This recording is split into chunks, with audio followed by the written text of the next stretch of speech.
একজন মানুষের এই পৃথিবীতে আসার পরে আহ, আমরা তো নানা কিছু ভাবি, নানা কিছু হতে চাই, করতে চাই। আমরা নানা স্বপ্ন দেখতে থাকি। জীবনের স্টেপে স্টেপে আমরা যখন এগোতে থাকি, অনেক সময় চেঞ্জ করি বা আমরা চেঞ্জ হতে বাধ্য হই। আহ সত্যিকার অর্থে একজন মানুষের জীবনের মূল লক্ষ্য কি হওয়া উচিত? আহ আপনি কি বলেন এটার ব্যাপারে, যে একজন মানুষ পৃথিবীতে তো আসছে, একদিন চলে যাবে, বাট তার একটা নির্দিষ্ট লক্ষ্য যেটা একজন মানুষের অবশ্যই অবশ্যই থাকা উচিত, সেটা কি? সেটা আমার মতে হচ্ছে গিয়ে একমাত্র লক্ষ্য থাকা উচিত is pleasing Allah and god consciousness. আমি রিসেন্টলি ইসলামিক ফিলোসফিক্যাল দিকে আমি একটু ডিপ ডাইভ করছি, এবং আমি যেটা রিয়েলাইজ করছি যে আমরা মনে করি যে আমরা আসলে আমাদের তেমন কোনো কিছুর উপর কাজ করার নাই, নিজের in terms of soft skills সের দিকে আমাদের কাজ করার নাই বা কিছু। বাট যখন ইসলামিক ফিলোসফিক্যাল দিকে আমরা যখন ঢুকি তখন বোঝা যায় যে আমরা আসলে কত ল্যাকিংস। অ্যান্ড পুরো লাইফের, আমি যদি সামারাইজ করি পুরো ইসলামিক ফিলোসফিক্যাল ব্যাপার স্যাপার, এটা হচ্ছে কি পুরো লাইফ হচ্ছে গিয়া it's like a puzzle that you have to solve. And then এই পাজল সলভের থ্রু, মানে একমাত্র উপায় হচ্ছে গিয়া through God and Quran and Hadith and etcetera. And এর থ্রুতে আমরা আমাদের লাইফকে একদম পারফেক্টলি করার চেষ্টা করতে পারি, বাট আমরা জানি যে আমরা কোনো পারফেক্ট হইতে পারবো না। And it's like A dilemma. So আমরা যদি চাই, যেমন ইমাম আল গাজালির লেখা সব থেকে বড় কিতাব 40 ভলিউমের, এটা হচ্ছে গিয়া ইহিয়া উলুমুদ্দিন, যার মধ্যে মেবি সে একটা বই এসে কথা বলছে গিয়া স্কলারদেরকে নিয়ে।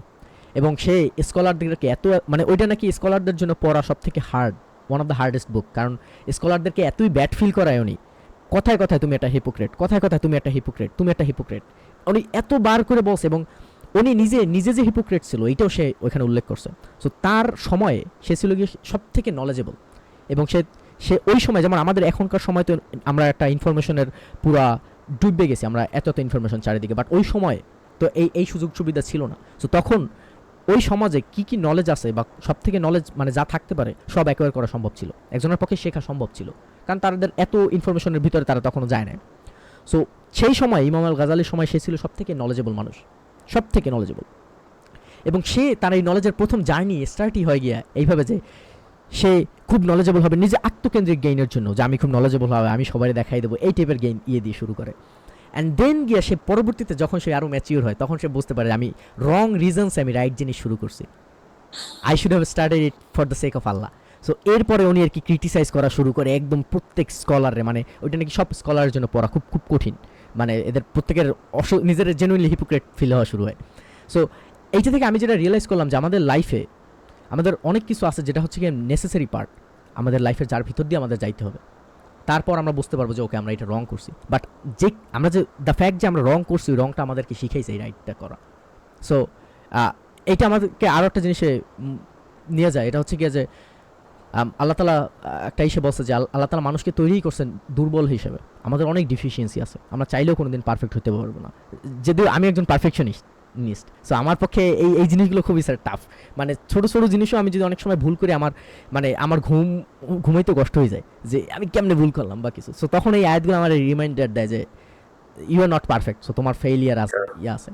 সো আই থিঙ্ক যে লাইফে একমাত্র যেভাবে যে গোলটা থাকা উচিত মানুষের, এটা হচ্ছে গিয়ে পিওর গড কনসিয়াসনেস। এবং গড কনসিয়াসনেস দ্বারা আমি এটা বুঝাইতেছি যে আমি যা করতেছি, যেটা করতেছি purely for the sake of আল্লাহ। এবং এখানে অনেকে একটা ব্যাপার চলে আসে, অনেকের যাদের নলেজ একটু কম তারা মনে করে এটা একটা মোল্লা টাইপের কথাবার্তা, কারণ তাদের পিওর ডিপার আন্ডারস্ট্যান্ডিংটা নাই।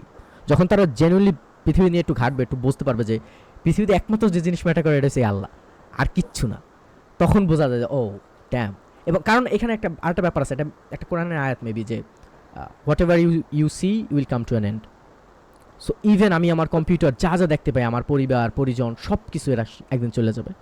যে কারণে আমার এই যে ডিপেন্ডেন্সি, স্যার ওই যে আপনি আগে বললেন না যে আমাকে আমাকে যদি সমাজ মাইনে না নেয় বা কিছু, হম। ও ওইটা এইটা দিয়ে ওইটা ইনফ্লুয়েন্স যে আমি কেন অন্যের ভ্যালিডেশন চাবো, আমি ভ্যালিডেশন চাবো আল্লাহর ভ্যালিডেশন। অ্যান্ড দেন অন্যের ভ্যালিডেশন এমনিতেই চলে আসবে, কারণ কি বলে পলিটিক্যালি মানুষজন যেটা চায় এটা হচ্ছে কি পাওয়ার, আমি কীভাবে আরেকটু পাওয়ারফুল নিজেকে দেখাই, কীভাবে আমি একটু নিজের দামটা রাখতে পারি, এই টাইপের জিনিস। এবং এইটার জন্য সব থেকে বেস্ট ট্রিক আমি যেটা পাইছি, do everything for the sake of Allah and you will look powerful. So আমি যদি সব আল্লাহর জন্য করি আর কারোর জন্য কিছু দেখানোর নাই, কিছু প্রমাণ করার নাই, কিচ্ছু নাই, তখন থার্ড পার্সন ভিউতে আমার খুব পাওয়ারফুল ম্যান হিসেবেই দেখা যাবে। যে ম্যান এ কারোর উপর ডিপেন্ডেন্ট নাই ছেলেটা, ঠিক আছে, এ কারোর ভয় পায় না, সত্য কথা বলে দিয়েছে ডাইরেক্ট। সো এইটা খুবই ইম্পর্ট্যান্ট আই থিঙ্ক। যে কারণেই যে আমরা যদি অন্যের উপর বেস্ট করে আমাদের লাইফে গড়ি, যে আমার মা বাবা কী মনে করলো, আমার আত্মীয়রা কী মনে করলো, এই প্রত্যেকটা মানুষ আমাকে একদিন সাইডে চলে যাবে, এরা কেউ ম্যাটার করবে না। ম্যাটার একমাত্র যে করে হচ্ছে গিয়ে আমার রব, সে কি মনে করে এটা হচ্ছে গিয়ে মেইন, যেটা হচ্ছে গিয়া একমাত্র। ওই লেন্সের থ্রুতে আমি যদি করতে পারি দেন আই এম হ্যাপি, তাহলে আর আমার আর কিছু নেই। সো আই থিঙ্ক ওইটি হচ্ছে গিয়ে লাইফের মেইন গোল হওয়া উচিত, যে God consciousness and dying as a Muslim, that's all you can ask.